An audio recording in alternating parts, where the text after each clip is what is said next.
Hello friends, welcome to ISPCS केंद्र। Friends, 100 pages note series में 100 pages note series में ये विश्व के भूगोल का चौथा लेक्चर है, फोर्थ लेक्चर है। बाकी सारे सब्जेक्ट्स के प्लेलिस्ट के लिंक डिस्क्रिप्शन बॉक्स में दिए हुए हैं, तो आप जाकर बाकी वीडियोज को भी जरूर देख सकते हैं। बात करें इस नोट्स की, तो डिस्क्रिप्शन बॉक्स में टेलीग्राम चैनल का भी लिंक दिया हुआ है, तो आप जाकर उस चैनल का सब्सक्रिप्शन भी ले सकते हैं इस नोट्स के PDF के लिए। और इस नोट्स की खास बात यह है कि आप BPSC की तैयारी कर रहे हो या फिर किसी भी स्टेट PCS एग्जाम की तैयारी कर रहे हो, सिलेबस में जो भी चीजें हैं उन चीजों को काफी सिंपल और सिस्टमेटिक ढंग से प्रेजेंट किया गया है, जिससे कि चीजों को पढ़ने में आपको काफी आसानी होगी और समझने में भी काफी आसानी होगी।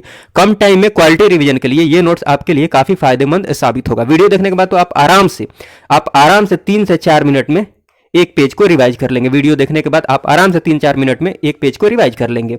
हाँ, ये वीडियो चूंकि रिवीजन के पर्पज से बनाया जा रहा है, तो मैं इसमें उतना ही एक्सप्लेन करूंगा जितना की जरूरत है, ताकि वीडियो की लेंथ ज्यादा लंबी नहीं हो। हाँ, उतना एक्सप्लेन जरूर कर दूंगा ताकि आपको कोई दिक्कत नहीं हो, कॉन्सेप्ट क्लियर हो जाए, सारी चीजें समझ में आ जाए। उसके बाद आप आराम से रिवीजन करते रहें। वीडियो देखकर रिवीजन करना है तो वीडियो देखकर करते रहें, नोट से रिवीजन करना है तो नोट से करते रहें। खैर, चलिए बिना किसी देरी के इस वीडियो को शुरू करते हैं। इस वीडियो में हम सबसे पहले बात करते हैं कॉन्टिनेंट्स की, महाद्वीप की। तो महाद्वीप की बात की जाए, देखिए एक एक करके सारी हम बातें कर रहे हैं। देखिए, महाद्वीप की बात की जाए तो कुल कितने महाद्वीप हैं? 7 महाद्वीप हैं, 7 कॉन्टिनेंट्स हैं। ठीक है, इसमें ध्यान आपको ये रखना है कि सबसे बड़ा, ये ऊपर वाला दोनों ध्यान रख लीजिए, ये ध्यान रख लीजिए, लास्ट वाला दोनों, जो सबसे 2 छोटे महाद्वीप हैं वो कौन कौन से? यूरोप और ऑस्ट्रेलिया। ठीक है, यूरोप और ऑस्ट्रेलिया। क्रम आप ध्यान ऐसे रख सकते हैं। देखिए, मैप से भी आप आराम से ध्यान रख सकते हैं कि सबसे बड़ा महाद्वीप कौन सा। ये तो सबको पता होगा, एशिया सबसे बड़ा महाद्वीप है। ठीक, इसमें कोई दिक्कत है नहीं, मैप से आसानी से। एक ट्रिक मैंने देखा था, हालांकि मैं ट्रिक पर जोर नहीं देता हूं, मन कर तो आप ये ध्यान रख सकते हैं। ये मेरा ट्रिक नहीं है, कहीं पर मैंने पढ़ा था। इसको ध्यान रखने के लिए सबसे बड़ा महाद्वीप कौन सा है, मतलब क्रम ध्यान रखने के लिए सबसे बड़ा से छोटा की तरफ, ऐसा। अफ्रीका उत्तर दे, अफ्रीका उत्तर दे अंटा यूं आ, अफ्रीका उत्तर दे अंटा यूं आ।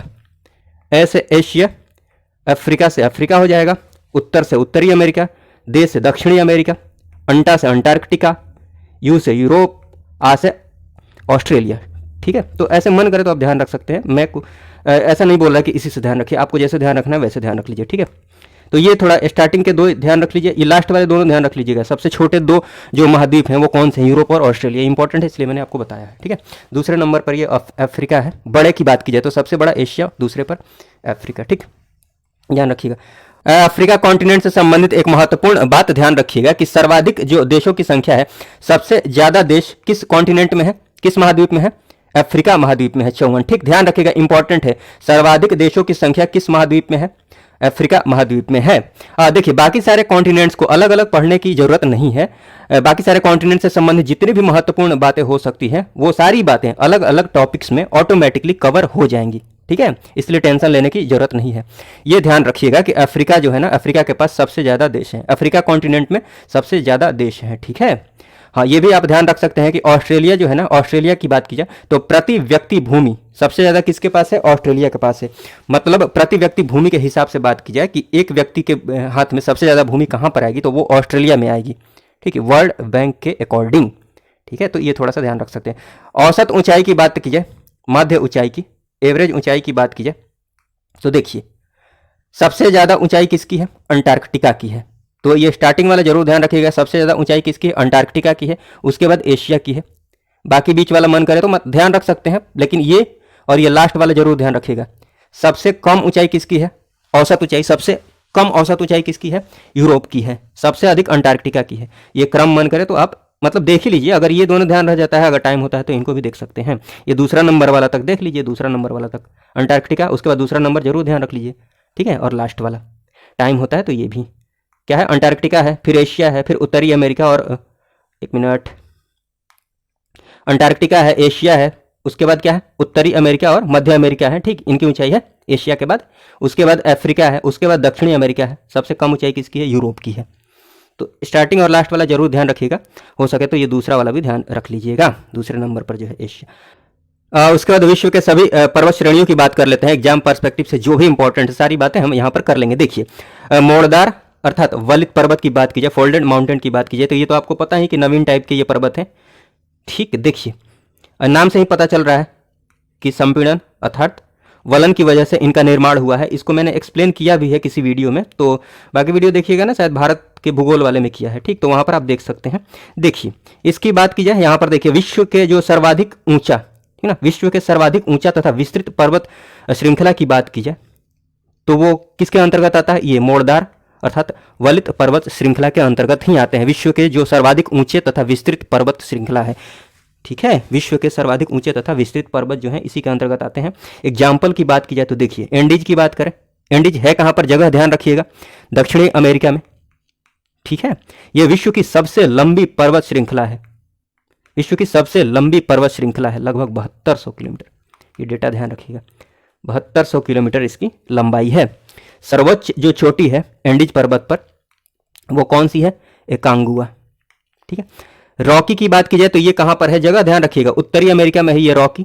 और रॉकी का जो सर्वोच्च बिंदु है, सर्वोच्च शिखर है, वो कौन सा है? Mount Elbert.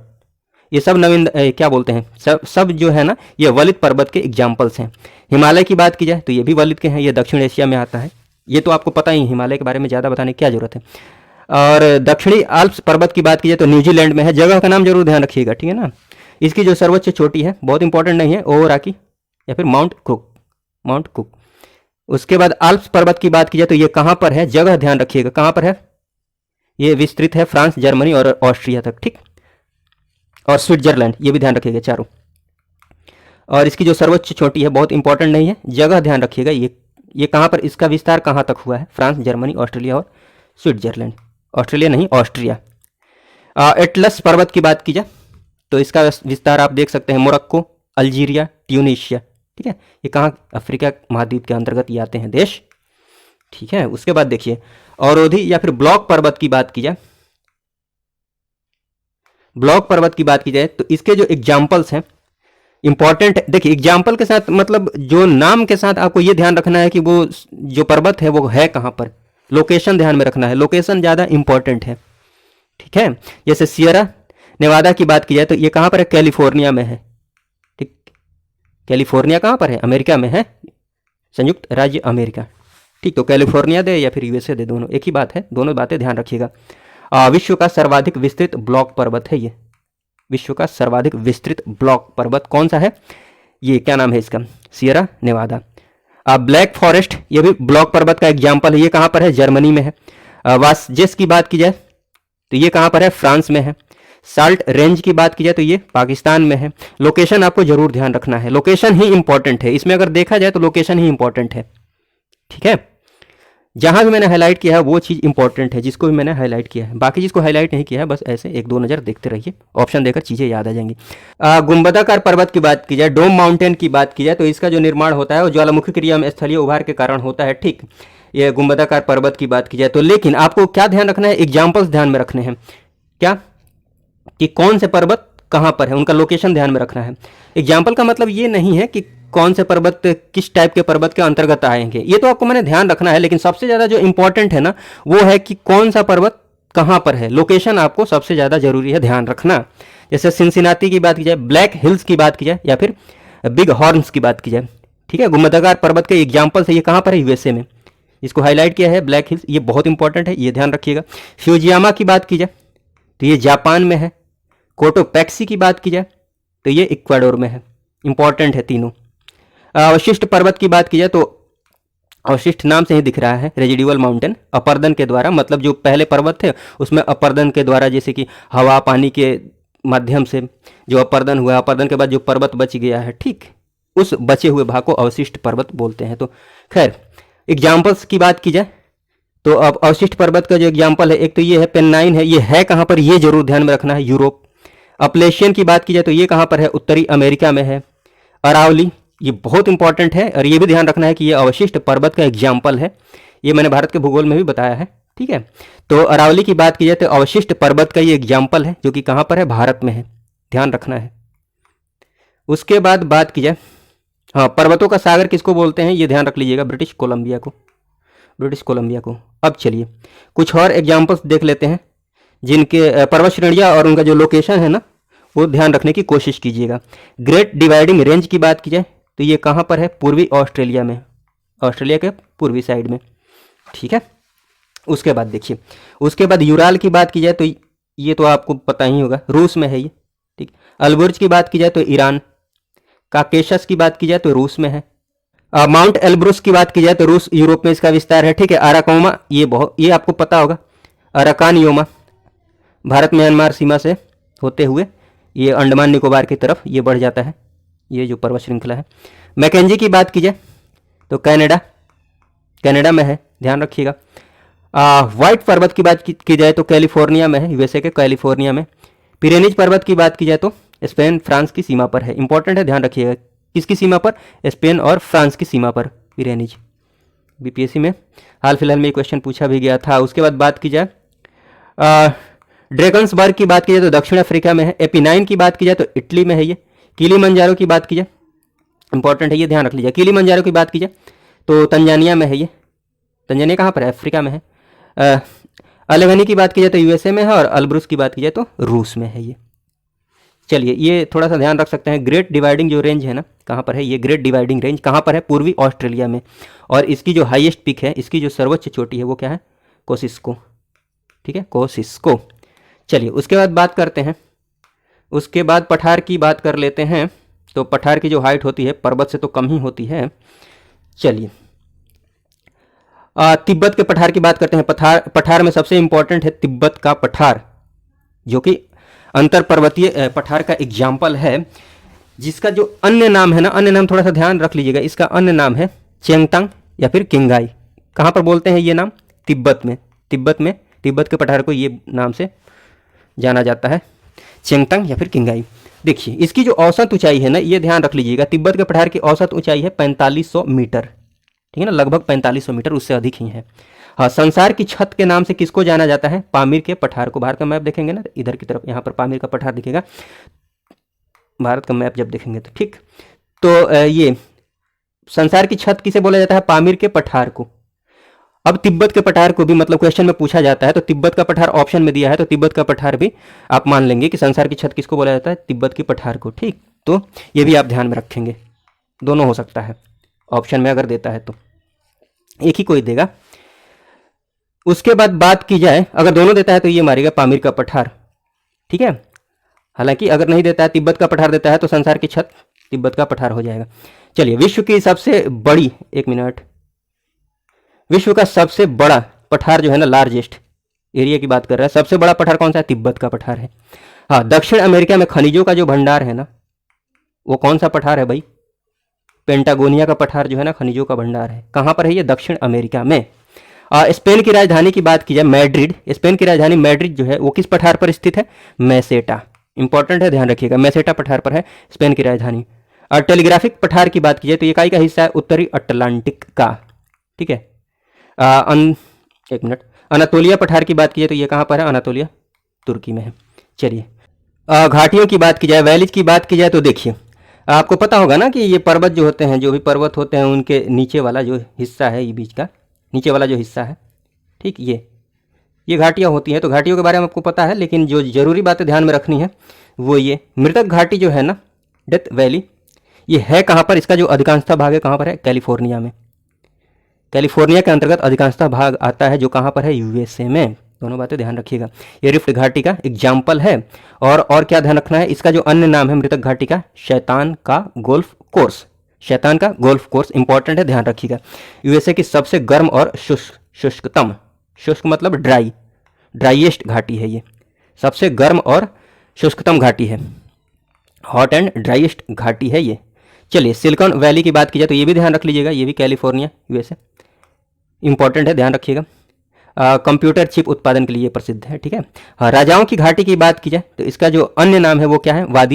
वादियल मुलुक। ये है कहाँ पर? मिस्र में है। किधर की तरफ है? नील नदी के पश्चिमी तट पर, नील नदी के पश्चिमी तट पर। चलिए उसके बाद देखा जाए राजाओं की घाटी, ये जरूर ध्यान रखिएगा, मिस्र में है। और ये ध्यान रहने के बाद ये सेट हो जाता है दिमाग में, तो ये ध्यान रख लीजिएगा। कुछ एक और घाटियों को देख लेते हैं और उनका जो लोकेशन है उनकी बात कर ली जाए तो देखिए प्लीजेंट घाटी की बात की जाए तो ये कहाँ पर है? यूएसए में है। टेलर घाटी की बात की जाए तो ये कहाँ पर है? अंटार्कटिका में है, ठीक है। अंधी घाटी की बात की जाए तो ये कास्ट प्रदेश। और एक और बात ध्यान रखिएगा, कास्ट प्रदेश से ये संबंधित है सिंह होल जो स्थलाकृति है ना, स्ट्रक्चर है, सिंह होल स्थलाकृति, किससे संबंधित है? कास्ट प्रदेश से संबंधित है, ठीक है ना। बड़ा वाला जो वीडियो है ना उसमें मैं एक्सप्लेन कर दूंगा, टेंशन नहीं लीजिएगा, अभी फिलहाल ये ध्यान रखिए, ठीक। सिंह होल कार्स्ट प्रदेश से संबंधित है, सारी चीज़ें एक्सप्लेन कर दूंगा। देखिए पंजशीर की बात की जाए तो ये घाटी कौन सा है, ये घाटी कहाँ पर है, अफगानिस्तान में है, ये तो आपको पता ही होगा। ग्रेट आर्टिजन बेसिन की बात की जाए, ग्रेट आर्टिजन की बात की जाए तो ये कहाँ पर है, ऑस्ट्रेलिया में है। और एब्रो की बात की जाए तो ये कहाँ पर है, स्पेन में है। ठीक है। मरुस्थल की बात की जाए, डेजर्ट की बात की जाए तो देखिए जहाँ पर औसत वार्षिक वर्षा 25 सेंटीमीटर से कम होती है उसको मरुस्थल के अंतर्गत समझा जाता है। अब मरुस्थल की बात की जाए तो ऐसा नहीं है कि जहाँ पर बारिश मतलब क्या बोलते हैं, जहाँ पर गर्मी ही हो वही मरुस्थल के अंतर्गत आएंगे, नहीं, ठंडे प्रदेश भी मरुस्थल के अंतर्गत आ सकते हैं। देखिए एक तो होता है उष्ण कटिबंधीय मरुस्थल, ट्रॉपिकल हॉट डेजर्ट्स, ये कहाँ पर पाया जाता है, ये जो ग्लोब है ना, ग्लोब से समझिए, ये विषुवत रेखा है तो यहाँ पर लिखा हुआ है 15 से 30 डिग्री उत्तर, मान लेते हैं यहाँ पर ये 15 डिग्री और ये 30 डिग्री हो गया। ठीक, तो इनके बीच में, या फिर 15 से 30 डिग्री दक्षिणी अक्षांश के बीच में थोड़ा। ठीक, जनरली सामान्यतः यहाँ पाए जाते हैं प्रायः ये वाले भाग, उष्ण कटिबंधीय जो मरुस्थल है, जो गर्मी वाले जो आप समझते हैं, जिधर की रेत हो, गर्मी हो, बालू हो, ठीक है, वो वाला जो आप समझते हैं। ठीक है, एग्जाम्पल के रूप में अटाकामा हो गया, थार हो गया, सहारा हो गया, कालाहारी हो गया, ग्रेट ऑस्ट्रेलियन आदि। ठीक, हम आगे देखेंगे सबको। उसके बाद बात की, हाँ एक और बात आप जान लीजिए, ये तो मैंने वो बता दिया गर्म वाला, ये शीतोष्ण कटिबंधीय मरुस्थल भी होते हैं, टेम्परेट डेजर्ट्स, कहाँ पर, इधर की तरफ 30 से 60 के बीच में ठंडे प्रदेश में। ठीक है, चलिए जैसे ये देख लीजिए एग्जाम्पल के रूप में, ये लिख दिया है यहाँ पर 30 से 60 डिग्री उत्तरी और दक्षिणी अक्षांशों के मध्य जनरली ये पाए जाते हैं शीतोष्ण कटिबंधीय मरुस्थल। उदाहरण के रूप में ये ध्यान रख सकते हैं, गोबी है, पेंटागोनिया हो गया, तकला मकान आदि। ठीक है, चलिए सारे मरुस्थल जो भी इंपॉर्टेंट है उनकी एक एक करके बातें करते हैं। सहारा की बात की जाए तो ये विश्व का सबसे बड़ा मरुस्थल है, नॉन पोलर की बात की जा रही है, ध्रुवों की तरफ की बात नहीं की जा रही है अभी। ठीक है, विश्व के सबसे बड़े मरुस्थल की बात की जाए तो सबसे बड़ा मरुस्थल सहारा है, जो कि कहाँ पर है, उत्तरी अफ्रीका में है, अफ्रीका के उत्तरी भाग में है। अटाकामा की बात की जाए तो ये विश्व का सबसे शुष्क मतलब ड्राइएस्ट मरुस्थल है, सूखा। सबसे ड्राइएस्ट मरुस्थल कौन सा है, अटाकामा, किधर की तरफ है ये, दक्षिण अमेरिका। ठीक, चिली एवं पेरू में फैला हुआ है, ध्यान रखिएगा। प्रमुख खनिज जो यहाँ से पाए जाते हैं थोड़ा सा ध्यान रख लीजिएगा, सोडियम नाइट्रेट, ठीक, तांबा आदि। उसके बाद थार की बात कीजिए तो ये तो आपको पता है, इसका अन्य नाम है ग्रेट इंडियन डेजर्ट, इसका विस्तार भारत पाकिस्तान में है और दक्षिण एशिया का सबसे बड़ा मरुस्थल है ये थार। ठीक है, और विश्व का सर्वाधिक जनसंख्या वाला मरुस्थल है, सबसे ज़्यादा जनसंख्या इसी मरुस्थल के अंतर्गत पाई जाती है। कालाहारी की बात की जाए तो इसका थोड़ा सा विस्तार आप देख सकते हैं। कालाहारी जो है ना, ये इसका विस्तार जो है अफ्रीका में बोत्सवाना, नमीबिया, अंगोला, जाम्बिया, दक्षिण अफ्रीका तक फैला हुआ है। ठीक, उसके बाद बात की जाए कुछ एक और मरुस्थल हैं और उनसे संबंधित जो इम्पोर्टेंट बातें हैं वो कर ली जाए तो देखिए, दस्ते लूट की बात की जाए, दस्ते लूट की बात की जाए तो ये कहाँ पर है, ईरान में है, इधर की तरफ भी फैला हुआ है, बलूचिस्तान की तरफ। ठीक, लेकिन ईरान जरूर ध्यान रखिएगा, बलूचिस्तान भी देख लीजिएगा। ग्रेट बेसिन की बात की जाए तो ये वाला मरुस्थल कहाँ पर है, यूएसए में है। ग्रेट विक्टोरिया की बात की जाए तो ऑस्ट्रेलिया में है। अंटार्कटिका, हाँ ये तो चलिए इसकी बाद में बात करते हैं। गोबी की बात की जाए तो ये मंगोलिया में है, ठीक, चीन के अंतर्गत आता है, उसके स्वायत्त क्षेत्र में। ये तकला मकान की बात की जाए तो ये कहाँ पर है, चीन में है, इंपॉर्टेंट है, ध्यान रखिएगा जिसको हाईलाइट किया है। गिब्सन की बात की जाए तो ये ऑस्ट्रेलिया में है। ठीक है, हाँ सबसे बड़े मरुस्थल की बात की जाए ना, अगर ध्रुवों को भी शामिल कर लिया जाए, ध्रुवों को भी शामिल कर लिया जाए तो अंटार्कटिका जो है ना विश्व का सबसे बड़ा मरुस्थल है और दूसरे नंबर पर है आर्कटिक। ठीक है, लेकिन ये ऑप्शन में होता नहीं है, विश्व का सबसे बड़ा मरुस्थल अगर पूछेगा तो कौन सा हो जाएगा, सहारा हो जाएगा। तो ये सारी बातें हैं। चलिए इस वीडियो की लेंथ ज़्यादा लंबी हो जाएगी, इसलिए इस वीडियो में बस इतना ही रहने देते हैं, बाकी सारी बातें अगले वीडियो में होंगी। इस वीडियो को देखने के लिए आपका बहुत बहुत धन्यवाद। जय हिंद, जय भारत।